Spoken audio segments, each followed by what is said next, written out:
ಎಲ್ಲಿಗೆ ಹೋಗಿದ್ದಾರೆ sir rebels ನಾಯಕರು ಯತ್ನಾಳ್ ನೇತೃತ್ವದ ತಂಡ?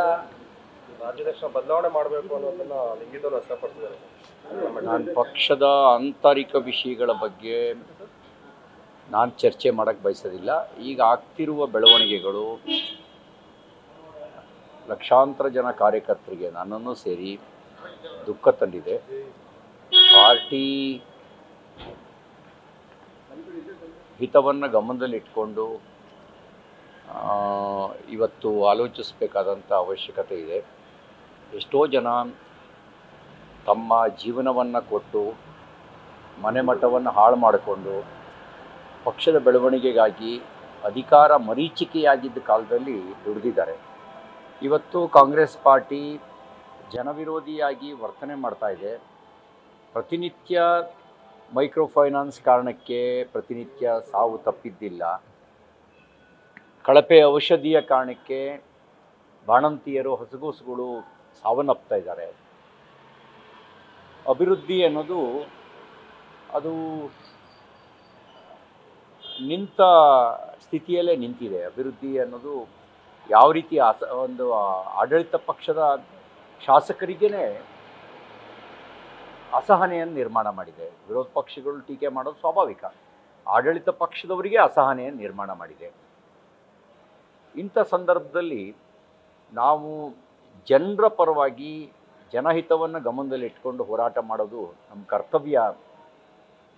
ಕರ್ತವ್ಯ ಆಗಿತ್ತು. ಹಾಗಾಗಿ ನಮಗೆ ನಡೀತಿರುವಂಥ ಬೆಳವಣಿಗೆಗಳು ನನಗಂತೂ ಸಮಾಧಾನ ತಂದಿಲ್ಲ. ಪಕ್ಷಕ್ಕೆ ಮಾಲೀಕರು ನಾವಲ್ಲ. ನಮ್ಮ ಪಕ್ಷಕ್ಕೆ ಮಾಲೀಕರು ನಮ್ಮ ಪಕ್ಷದ ಸಾಮಾನ್ಯ ಕಾರ್ಯಕರ್ತರು ಪಕ್ಷದ ಮಾಲೀಕರು. ಅವರಿಗೆ ನೋವಾಗುವಂತೆ ಅವರಿಗೆ ದುಃಖ ತರುವಂತೆ ನಾವ್ಯಾರೂ ನಡ್ಕೊಳ್ಬಾರ್ದು. ಹಾಗೆಯೇ ಜನಹಿತವನ್ನು ಮರೆತು ರಾಜಕಾರಣ ಮಾಡಿದ್ರೆ, ಜನಪರವಾಗಿರ್ತಕ್ಕಂಥ ಹೋರಾಟವನ್ನು ಕೈಗೆತ್ತಿಕೊಳ್ಳದೇ ಇದ್ದರೆ ನಾವು ಕಳೆದು ಹೋಗ್ತೀವಿ, ಪಕ್ಷಕ್ಕೂ ನಷ್ಟ ಆಗುತ್ತೆ. ರಾಜ್ಯಾಧ್ಯಕ್ಷರ ವಿರುದ್ಧ ನೋಡಿ ಸುಧಾಕರ್ ಅಸಮಾಧಾನ ವ್ಯಕ್ತಪಡಿಸಿದ್ರು, ಯತ್ನಾಳ್ ಬಣ ಬಿಗಿಪಟ್ಟು ಹಿಡಿದಿದೆ. ತಾವು ಹಿರಿಯ ನಾಯಕರಾಗಿ ಏನು ಹೇಳ್ತೀರಾ ಸರ್? ಈ ಚುನಾವಣೆ ನಡಿಬೇಕು ಅಂತನಾ ಅಥವಾ ಹೇಗೆ ಅಂತ? ನಾನು ಮುಂಚೆನೇ ಹೇಳಿದ್ದೀನಿ, ನಾನು ಆಂತರಿಕ ವಿಷಯಗಳ ಬಗ್ಗೆ ನಾನು ಹೇಳಕ್ಕೆ ಬಯಸೋದಿಲ್ಲ. ನಮಗೆ ಹೇಳುವ ಜಾಗಗಳಿದ್ದಾವೆ, ಹೇಳಿದ್ದೀವಿ. ಹೇಳುವ ವ್ಯಕ್ತಿಗಳ ಹತ್ರ ಹೇಳ್ತೀವಿ. ಸರ್, ಹೈಕಮಾಂಡ್ ಎಲ್ಲೋ ಒಂದು ಕಡೆ ಇಷ್ಟೆಲ್ಲ ಆದರೂ ಕೂಡ ಪ್ರಬಲ ಹೈಕಮಾಂಡ್ ಅಂತ ಹೇಳಿಸ್ಕೊಂಡು ಸೈಲೆಂಟ್ ಆಗಿದೆ. ಹೈಕಮಾಂಡ್ ಬಗ್ಗೆ ನಿಮ್ಗೆ ಏನಾದರೂ ಗೌರವ ಇದೆಯಾ ಸರ್? ಈಗ ಅಂದ್ರೆ ಹೈಕಮಾಂಡ್ ಇನ್ನೂ ಯಾವುದು ಕ್ರಮ ತೆಗೆದುಕೊಳ್ಳೋದಕ್ಕೆ ಏನು ಹೇಳ್ತೀರಾ ಸರ್? ಪಕ್ಷದ ಬಗ್ಗೆ ಗೌರವ ಇಲ್ಲ ಅಂತಂದರೆ ನಾನು ಪಕ್ಷದಲ್ಲಿ ನೋಡಿ, ನಮಗೆ ಎರಡನೇ ಆಯ್ಕೆಗಳಿಲ್ಲ.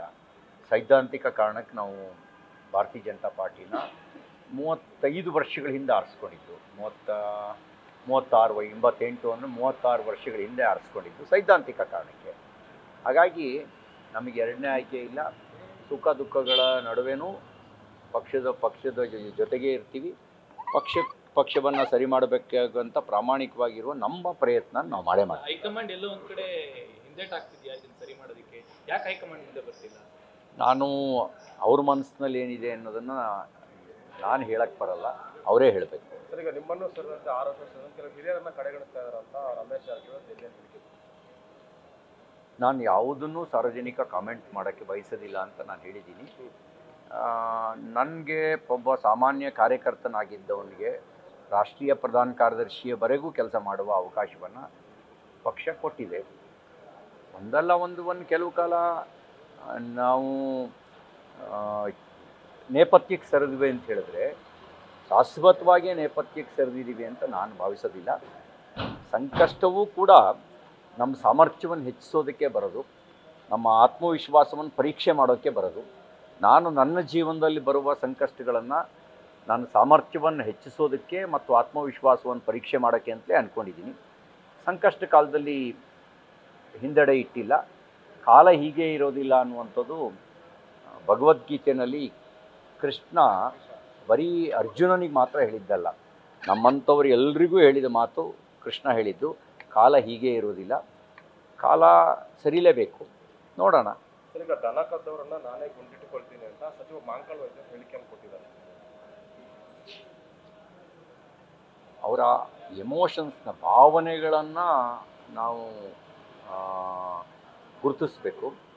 ಆ ಧೈರ್ಯ ಅವರಿಗೆ ಹೇಳುವ ಧೈರ್ಯ ಬಂದಿದೆಯಲ್ಲ, ಇದೊಂದು ಒಳ್ಳೆಯ ಸಂಕೇತ. ಯಾಕೆಂದರೆ ಕಾಂಗ್ರೆಸ್ನಲ್ಲಿ ಮಹಾತ್ಮ ಗಾಂಧಿಯವರು ಗಟ್ಟಿಯಾಗಿ ಹೇಳಿದ್ದು ಬಿಟ್ಟರೆ, ಗಾಂಧಿಯ ನಂತರ ಬಂದಂಥ ರಾಜಕೀಯ ವಾರಸುದಾರರು ಗೋ ಹತ್ಯೆಯನ್ನು ಪರೋಕ್ಷವಾಗಿ ಸಮರ್ಥನೆ ಮಾಡ್ಕೊಂಡೇ ಬಂದಿದ್ದರು. ಅದ್ರ ಪರಿಣಾಮ ಗೋ ಕಳ್ತನ ಶುರುವಾಯಿತು.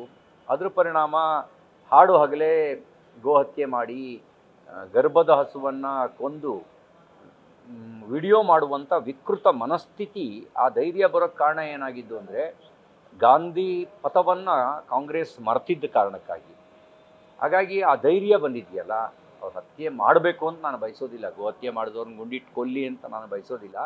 ಆದರೆ ಹಾಗೆ ಹೇಳುವ ಧೈರ್ಯ ಬಂದಿದೆಯಲ್ಲ, ಕಾಂಗ್ರೆಸ್ನ ಉಳಿದೆಲ್ಲ ನಾಯಕರುಗಳಿಗೂ ಆ ಧೈರ್ಯ ಬಂದುಬಿಟ್ರೆ ತನ್ನಿಂದ ತಾನೇ ಸಮಸ್ಯೆ ಬಗೆಹರಿಯುತ್ತೆ. ಯಾಕೆ ಗೋಕಳ್ಳರಿಗೆಲ್ಲ ತಾಕತ್ ಬಂತ ಹೇಳಿ? ಗೋಕಳ್ಳ ಕಬೀರ್ನಿಗೆ 10 ಲಕ್ಷ ರೂಪಾಯಿ ಪರಿಹಾರ ಕೊಟ್ಟರು.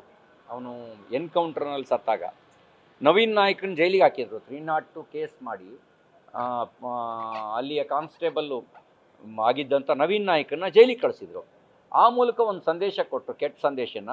ನೀವು ಕದ್ರೂ ನಿಮ್ಮ ಜೊತೆಗೆ, ನೀವು ಏನು ಮಾಡಿದ್ರೂ ನಿಮ್ಮ ಜೊತೆಗೆ ಅನ್ನುವಂಥ ಒಂದು ಕೆಟ್ಟ ಸಂದೇಶವನ್ನು ಕಾಂಗ್ರೆಸ್ ಕೊಡ್ತು.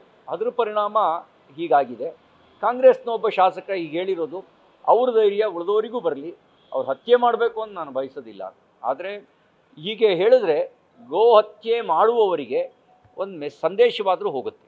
ಸರ್, ಈಗ ಮೈಕ್ರೋ ಫೈನಾನ್ಸ್ ವಿಚಾರವಾಗಿ ನಾವೆಷ್ಟೇ ರೂಲ್ಸ್ ತಂದು ಕೂಡ ಸುಗ್ರೀವಾಜ್ಞೆ ತಂದು ಕೂಡ ಕೇಂದ್ರ ಸರ್ಕಾರಕ್ಕೆ ಕಡಿವಾಣ ಹಾಕಬೇಕು, ಆರ್ಬಿಐನ ನಿಯಮಾವಳಿಗಳನ್ನು ಬದಲಾವಣೆ ಮಾಡಬೇಕು ಅಂತ ಈಗ ಕಾಂಗ್ರೆಸ್ ನಾಯಕರು ಹೇಳ್ತಾ ಇದ್ದಾರೆ.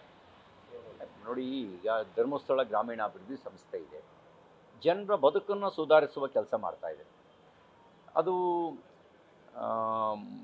ಮದ್ಯ ವ್ಯಸನದಿಂದ ಕೂಡಿರುವವ್ರನ್ನೂ ವ್ಯಸನ ಮುಕ್ತರನ್ನಾಗಿ ಮಾಡೋದ್ರ ಜೊತೆಗೆ ಕೌನ್ಸಿಲಿಂಗ್ ಮಾಡ್ತಾ, ಅವರು ಯಾವುದಕ್ಕೆ ಬಂಡವಾಳ ಹೂಡಿಕೆ ಮಾಡ್ತಾರೆ ಅನ್ನೋದನ್ನು ಮಾನಿಟ್ರ್ ಮಾಡ್ತಾ, ಆ ರೀತಿ ಗೈಡ್ ಮಾಡುವ ಕೆಲಸವನ್ನು ಧರ್ಮಸ್ಥಳದಂಥ ಸಂಸ್ಥೆಗಳು, ಇದೇ ರೀತಿ ಕೆಲವು ಒಳ್ಳೆಯ ಸಂಸ್ಥೆಗಳು ಕೆಲಸ ಮಾಡ್ತಾ ಇದ್ದಾವೆ. ಹಾಗಾಗಿ ನಾವಿಲ್ಲಿ ಯಾರು ಸುಲಿಗೆ ಮಾಡ್ತಿದ್ದಾರೆ ಅವ್ರನ್ನ ಕಡಿವಾಣ ಹಾಕಬೇಕು. ಆ ಕಡಿವಾಣ ಹಾಕೋದಕ್ಕೆ ನನಗಿರೋ ಇನ್ಫಾರ್ಮೇಷನ್ ಪ್ರಕಾರ ರಾಜ್ಯದ ಕಾಯ್ದೆಯಲ್ಲಿಯೇ ಅವಕಾಶ ಇದೆ. ಆ ಕಾಯ್ದೆ ನಾವು ಬಳಸ್ಕೊಳ್ಳೋಣ. ಈಗ ರಾಜ್ಯಪಾಲರು ಸುಗ್ರೀವಾಜ್ಞೆಗೆ ಸಹಿ ಹಾಕಿದ್ದಾರೆ, ಅದನ್ನು ಬಳಕೆ ಮಾಡ್ಕೊಳ್ಳೋಣ. ಬಳಕೆ ಮಾಡ್ಕೊಳ್ಳೋಕ್ಕೆ ಮುಂಚೆನೇ ಶಸ್ತ್ರತ್ಯಾಗದ ಮಾತಾಡೋದು ಯಾಕೆ? ಇದಕ್ಕೆ ಹಿಂದೆನೂ ಕಾಯ್ದೆ ಇತ್ತಲ್ಲ, ಆದರೆ ಈ ರೀತಿ ಮೈಕ್ರೋ ಫೈನಾನ್ಸ್ನ ಹಾವಳಿ ಎಲ್ಲಿತ್ತು? ಈಗ ಹಾವಳಿ ಯಾಕೆ ಜಾಸ್ತಿ ಆಗಿದೆ? ಇದ್ರ ಹಿಂದ್ಗಡೆನೂ ಕಾಣದ ಕೈಗಳು ಇರ್ಬೋದೇನೋ, ನೋಡೋಣ. ಯಾಕೆಂದರೆ ಅಧಿಕಾರಿಗಳ ರೇಟ್ ಫಿಕ್ಸ್ ಮಾಡೋದ್ರೊಳಗೆ ಕಾಣದ ಕೈಗಳೇ ಕೆಲಸ ಮಾಡ್ತಾ ಇದ್ದಾವೆ. ಅಡಿಗೆ 100 ರೂಪಾಯಿ ಬೆಂಗಳೂರಿನಲ್ಲಿ ಪ್ಲಾನ್ ಸ್ಯಾಂಕ್ಷನ್ನಿಗೆ ವಸೂಲಿ ಮಾಡೋದ್ರೊಳಗೂ ಕಾಣದ ಕೈಗಳೇ ಕೆಲಸ ಮಾಡ್ತಿದ್ದಾವೆ. ಈ ಮೈಕ್ರೋ ಫೈನಾನ್ಸ್ ಹಿಂದ್ಗಡೆನೂ ಕೂಡ ಕಾಣದ ಕೈಗಳೇ ಇರ್ಬೋದು. ನ್ಯೂಸ್ ಫಸ್ಟ್, ನಿರ್ಭೀತಿಯಿಂದ ನಿಮ್ಮ ಪರವಾಗಿ.